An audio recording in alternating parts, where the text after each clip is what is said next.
Welcome back, everyone. We got the Third Samnite War. We're about to finish that off with HistoryMarche. This is part 3. Glad you're here. We got the Battle of Aquilonia. Okay, I'm not that slow. Aquilonia. I don't know. Why is it giving me trouble? Guys, let's jump right into it before I have a stroke. The Samnite attempt to forge an anti-Roman coalition had been dashed at the Battle of Sentinum. Yep. And Rome's victory at the Stellate Plains had further weakened Samnite manpower. But a cornered beast is the most dangerous. Very true. As the Roman historian Livy noted with praise, the stubborn Samnites refused to admit defeat, preparing to fight tooth and nail to defend their liberty. Every Samnite warrior took an oath that they will fight to the death. At Aquilonia, the Romans Aquilonia. That wasn't easy. I mean, that wasn't hard. were about to meet their fiercest opponent yet. Here we go. Aquilonia. The consuls elected for 294 BC were Marcus Atilius Regulus and Lucius Postumius Magellus. So Magellus and Regulus. Having previously served as consul in 305, Postumius had ended the Second Samnite War after winning victories in the field and capturing the city of Bovianum. Who's got experience? The Senate hoped that he could again force the Samnites to surrender. Indeed, the Romans had already drawn on his experience during the Sentinum campaign, granting him propraetorial imperium to help defend Rome and raid Etruria. Regulus was the first to take the field, but he was confronted by a Samnite army on a road connecting Roman and Samnite territory. Increasingly desperate, the Samnites made the bold decision to attack the Roman camp, using the setting sun and foggy weather to surprise and overwhelm the Roman sentries. The Samnites seized the tent of the quaestor, whom they killed, and advanced as far as the middle of the camp before withdrawing. Okay. Finding his position This is like a raid, I would say. untenable, Regulus then retreated his army to Sora, but he was soon joined by his colleague, whose departure from Rome had been delayed by illness. The combining of consular armies prompted the Samnites to withdraw back to Samnium rather than risk a battle. However, the Samnites did not adopt an entirely defensive stance, sending an army into Apulia to besiege Rome's ally, Luceria. Regulus marched to the aid of Luceria, while Postumius invaded Samnium, storming the city of Malonia. This So they don't have a lot of territory at this point, Samnites. prompted several other Samnite towns to be abandoned, which Postumius occupied. Meanwhile, Regulus was intercepted by a smaller Samnite army near Luceria and suffered a defeat.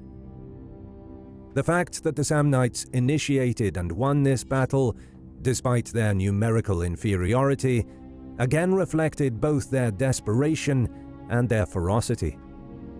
Eventually, after restoring the morale of his men, Regulus attacked the Samnite army while it was on the march and at a disadvantage. He surrounded the army and forced its surrender, with 4,800 Samnites killed and 7,800 captured.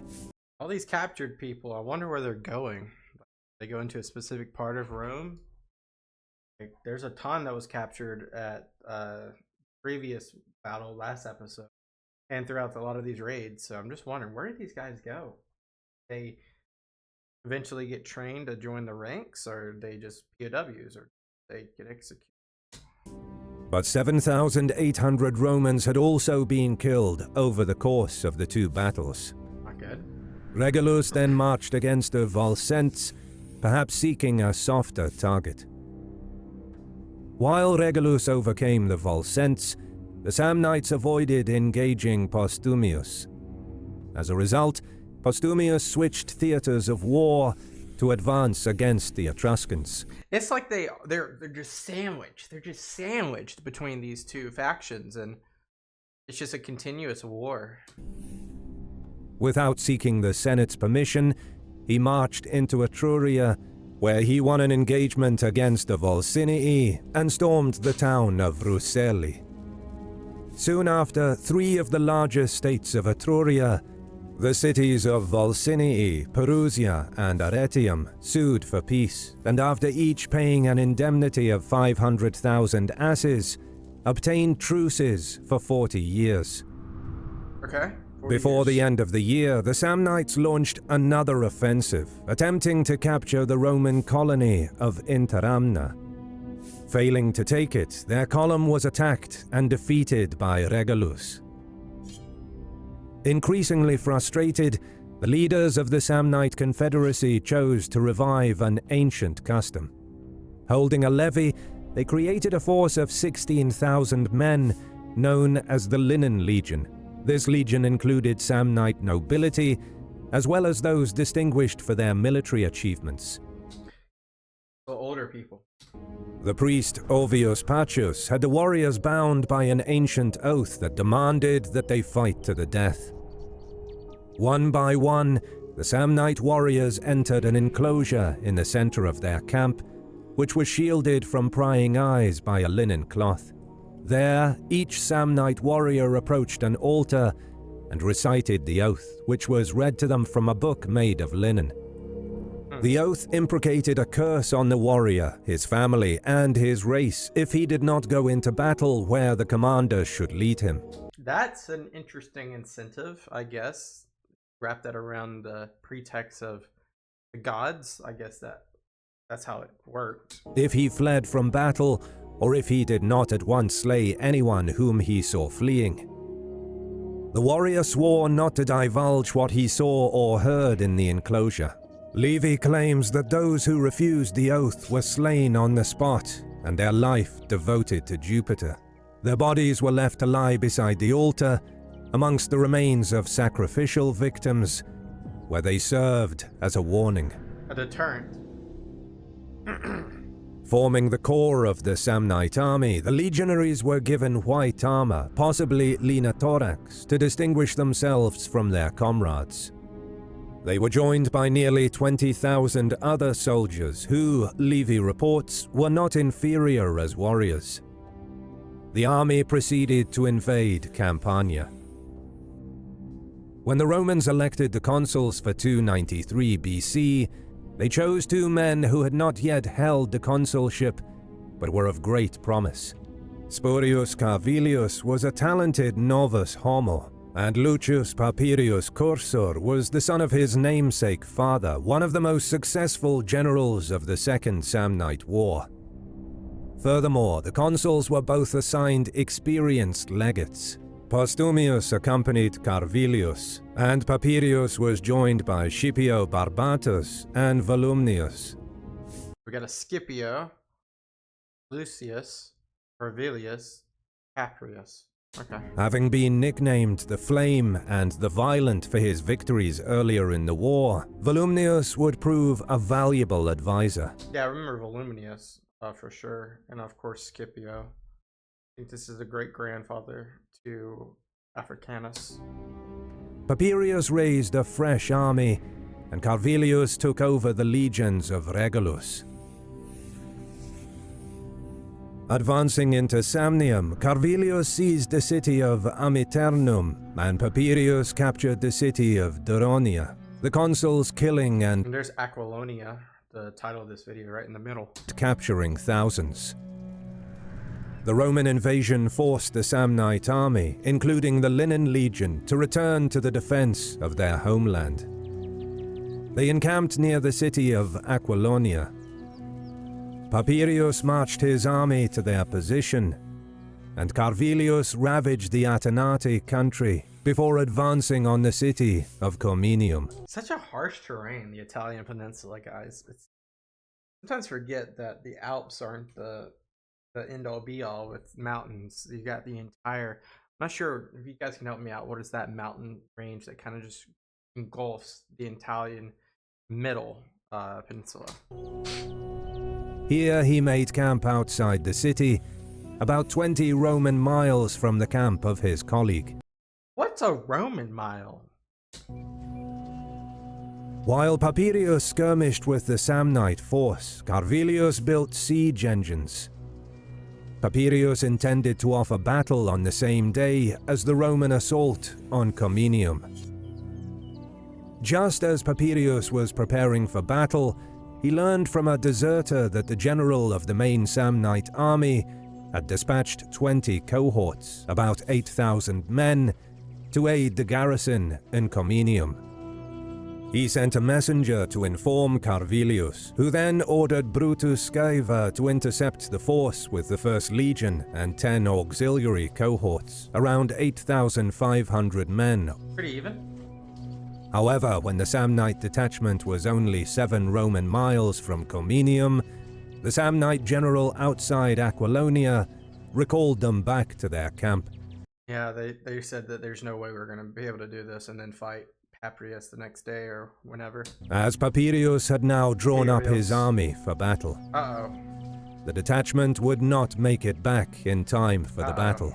The close coordination of Papirius and Carvilius and Samnite indecision ensured that 8,000 Samnite warriors would participate in neither engagement.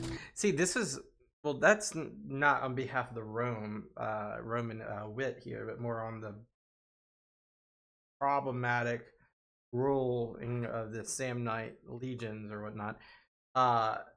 What a masterclass though between Maximus and Papirius. These names are difficult to say sometimes. But they basically have sandwiched the Samnites in terms of right outside Aquilonia, unless they were to traverse maybe like a mountain pass. They're pretty much trapped, and you know, not good for them. The Samnite army still had around 28,000 men, whereas Papirius, commanding a standard consular army, had around 20,000. Oh, I was wrong. They look like about the same. So they're outmatched, so he's going to need his other consul to get his butt over here. However, conferring with Volumnius and Scipio, they drew up an ingenious plan to defeat their enemy.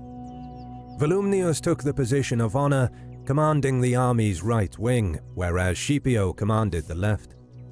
Meanwhile, a detachment of 3 auxiliary cohorts was entrusted to Spurius Nazius, who was ordered to collect the mules in the Roman baggage train.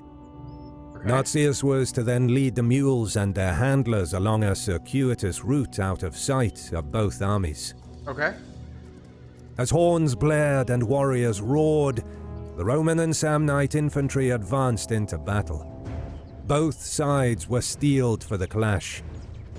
Not only were the Samnites fighting for their freedom, but they had superior numbers, and the Linen Legion had sworn to fight to the death.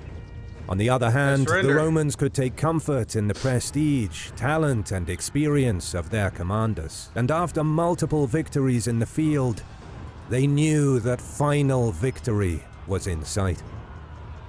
The Romans fought aggressively despite their inferior numbers, forcing the Samnites onto the defensive. And I love how always in these battles you see like the cavalry just size each other up instead of attack immediately. I don't know if that's by orders or by tradition. The flanks under Volumnius and Scipio pressed the Samnites from both sides, and the Roman center was also gaining ground. The Samnites brought up the second line to re-galvanize their forces. However, as they did so, a cloud of dust arose along a rise in the ground on the flank of both armies. Cavalry. It was Nazius and his auxiliaries. The auxiliary cohorts made themselves visible to both armies. However, while not being more than 1,200 in number, they raised a much larger dust cloud than should have been the case. It was all so it looks like a total ambush. A trick. The camp followers mounted upon the mules were dragging leafy boughs along the ground, and so it looked as though the auxiliaries were leading a much larger column. That's hilarious. The Roman and Samnite legionaries were both deceived, believing that Carvilius had arrived with the other consular army. Papirius and his legates endorsed the false belief, urging their men to seize victory before the other army could claim the credit. All propaganda. Samnite morale was shaken. Moreover, in accordance with a predetermined plan, the Roman cavalry commanders Trebonius and Caedicius launched an attack after noting the appearance of Nazius's force. The Equites and allied cavalry forced back the Samnite horsemen, and some of them wheeled about to attack the flanks of the Samnite infantry. As the Samnite infantry on the flanks turned to face the Roman cavalry, Volumnius and Scipio focused their attacks against the fronts of these units. The Samnites buckled and routed, their fear of the gods yielding to their terror of the Romans. Those opposite Volumnius appear to have been the first to break. Volumnius the Violent pursued the fleeing enemy to their camp, which he captured. Meanwhile, Scipio pursued part of the enemy army to Aquilonia itself and captured one of the gates from the panicking enemy.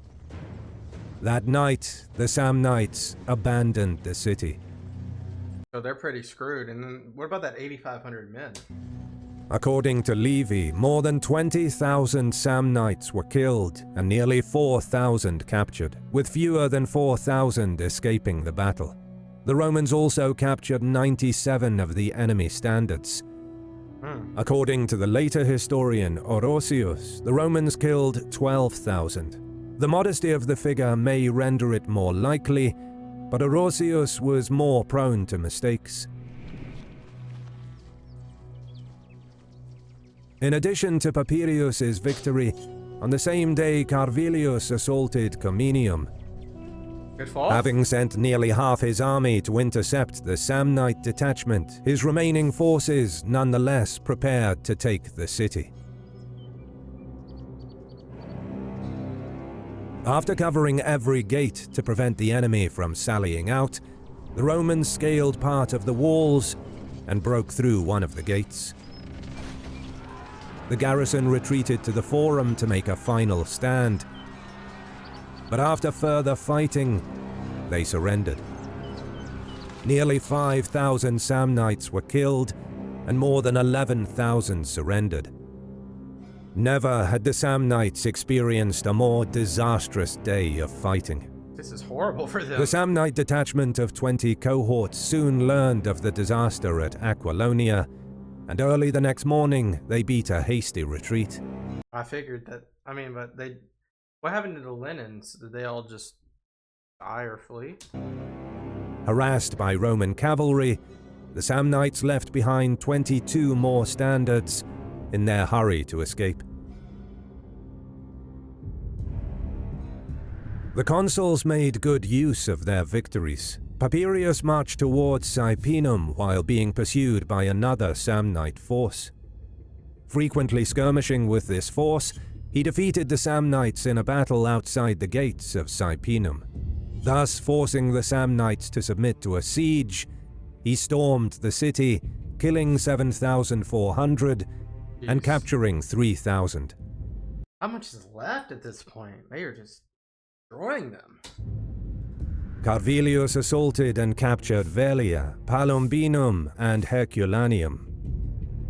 Then, prompted by renewed hostility among the Etruscans, who were joined by the Falici, Carvilius was ordered to invade Etruria. Here he captured Troilum, as well as 5 forts. The Falici sent a delegation to Carvilius suing for peace. They obtained a 1-year truce in return for supplying a year's pay for Carvilius's soldiers, as well as an indemnity of 100,000 asses. At the end of the year, both consuls celebrated triumphs, and Carvilius, having captured 11 towns and forts, was honored with the cognomen Maximus. What's that? In a final bid to defeat the Romans in the field, in 292 BC, the Samnites appointed Gaius Pontius as their supreme general, the man who had defeated the Romans at the Caudine Forks nearly 30 years prior. Is that like in the second Samnite? Now an elderly man, he invaded Campania. Emboldened, the Felici also renewed their efforts against Rome. However, the consul Brutus Scaeva, accompanied by Carvilius as his legate, defeated the Felici in battle. Brutus plundered the lands of the Felici and Etruscans, who again sued for peace, finally ending the northern theatre of war. Meanwhile, the consul appointed to confront Pontius was Fabius Gorges, son of Fabius Maximus Rullianus.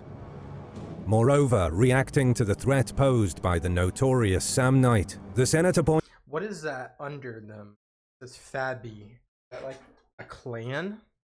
...appointed Rullianus to serve as his son's legate. Gorges, desirous of winning glory independent of his father, force-marched his army into Campania without waiting for his father's arrival, outpacing his own baggage train. However, the Roman column was surprised by Pontius's Samnites, who attacked in a compact formation and inflicted a major defeat. Only the coming of night prevented the Roman army's destruction. Many of the wounded subsequently They should have better scouts for that. died because they had marched too far ahead of the camp physicians. Luckily, Fabius Rullianus soon arrived and took over de facto command of his son's army. No detailed account survives of the engagement that followed, but in the final major battle of the Third Samnite War, the two most accomplished generals on either side, who had both been commanding armies since the 320s, fought the last great contest in the field. Okay. The battle was hard fought, and Orosius relates that Rullianus rescued his son from certain death.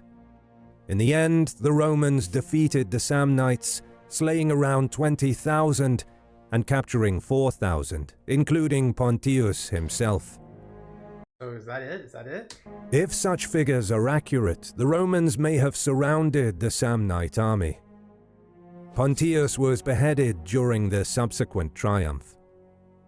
Right. Obviously, during the triumphs, that's when you execute, I think, in front of the Temple of Jupiter. The defeat of the Samnites had now become inevitable. The Fabii spent the remainder of the year capturing the towns of the Pentri, the most numerous of the Samnite tribes. In 291 BC, Postumius Magellus captured several towns, including Cominium Occitum and a major city of Venusia. At Postumius's proposal, the Senate sent 20,000 colonists to occupy Venusia. In establishing by far the largest colony to date and placing it in the Samnite heartland, the Romans strengthened their control over a people on the verge of defeat. In 290 BC, Rome sent both consuls to Samnium in a final push to secure their surrender. Dentatus, the general who would later defeat Pyrrhus, and his colleague Rufinus defeated the Samnites in several engagements. Details of the campaign and treaty are absent, but the Samnites finally sued for peace. They were recognized by the Romans as autonomous allies, but they were to be subordinate to Rome and were forced to give up land as compensation. This was not the last time that the Samnites fought the Romans. As early as 282 BC, they would rebel, and Samnite tribes later allied with Pyrrhus and Hannibal. But never again would the Samnites be a rival to Roman hegemony. So the thing is here, like, I saw a bunch of land just disappeared. And it says they're autonomous, like they can act, I guess, within their own regions, but they are part of Rome? Not sure. Let me know if you guys know. Well, thank you guys so much for watching. The Third Samnite War, a very instrumental, foundational part of Rome's beginnings as an empire. This was very fun to watch. Yeah, that's all I got. Very, very fun to watch. Let me know what you guys thought. I thought it was really interesting that the Samnites held out that long. Very determined people, and maybe that kind of like helps within like the future of Rome's stubbornness to never give up, as the Samnites had an oath to not give up till death. But it seems like a lot of the Italians in this area have pretty much the same mindset, just different names sometimes. But that's all we got today. Peace out, guys. Bye bye.